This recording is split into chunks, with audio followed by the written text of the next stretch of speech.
మీ రాశికి అష్టమ స్థానంలో అంటే 8వ స్థానంలో కేతువు సంచరిస్తున్నాడు.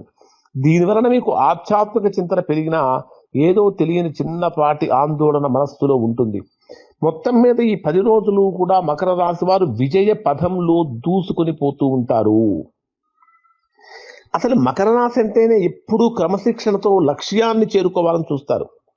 ఈ 10 రోజులు జీవితాన్ని ఏ విధంగా మలుపు తిప్పబోతుంది అనేటటువంటివి మనం తేదీల వారీగా అంటే రోజువారీగా ఏ రోజు ఏ విధమైనటువంటి జాగ్రత్తలు తీసుకోవాలి, ఇటువంటి పరిహారాలు పాటిస్తే ఇంకా గొప్ప గొప్ప ఫలితాలు మీరు పొందగలుగుతారనే విషయం ఇప్పుడు తెలియజేస్తాను.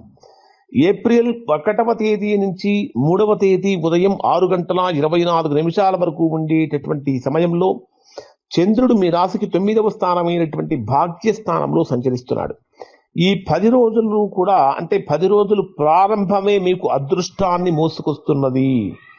పెండింగ్లో ఉన్నటువంటి పనులు వేగంగా పూర్తవుతాయి. తండ్రి గారి మద్దతు లభిస్తుంది. ఆధ్యాత్మిక యాత్రలు చేసే సూచనలు కూడా ఉన్నాయి. ఉద్యోగరీత్యా దూర ప్రయాణాలు చేయాల్సి రావచ్చు. అవి మీకు లాభదాయకంగా ఉంటాయి. దైవ చింతన పెరుగుతుంది.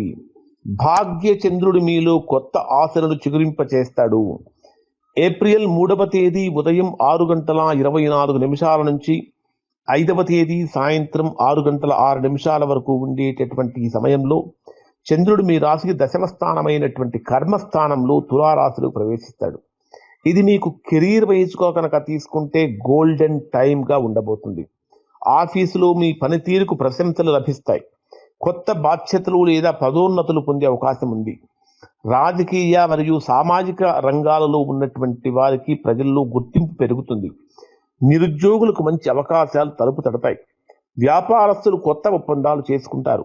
మనస్సు చాలా ఉల్లాసంగా ఉత్సాహంగా ఉంటుంది.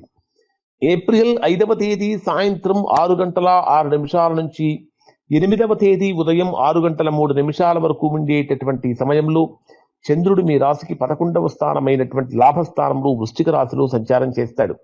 అయితే వృశ్చిక రాశి చంద్రుడికి నీచ స్థానం.